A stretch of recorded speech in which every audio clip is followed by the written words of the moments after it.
Now, today was an eventful day at the 102nd Annual Rose Festival. Sunshine turned into rain, but it dried out just in time for the main event.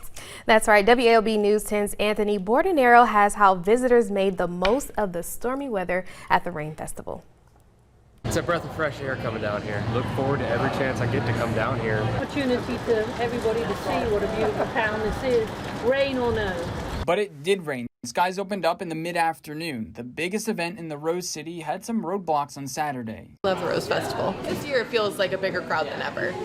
Before the rain, Schaefer said she never saw a bigger crowd. People I met yesterday chose to come yesterday only. Be here tomorrow as well? Probably not. No. And the weather was a reason why? Part of the factor.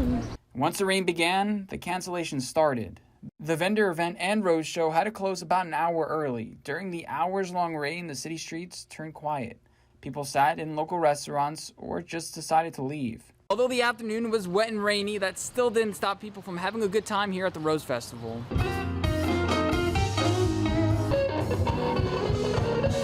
People came back. I asked people who stuck by for the concert and the fireworks show. Was it worth it? Yeah. But I got to get out of the house. I figured let's have some fun. It doesn't mean there's not nobody, but, hey, whatever.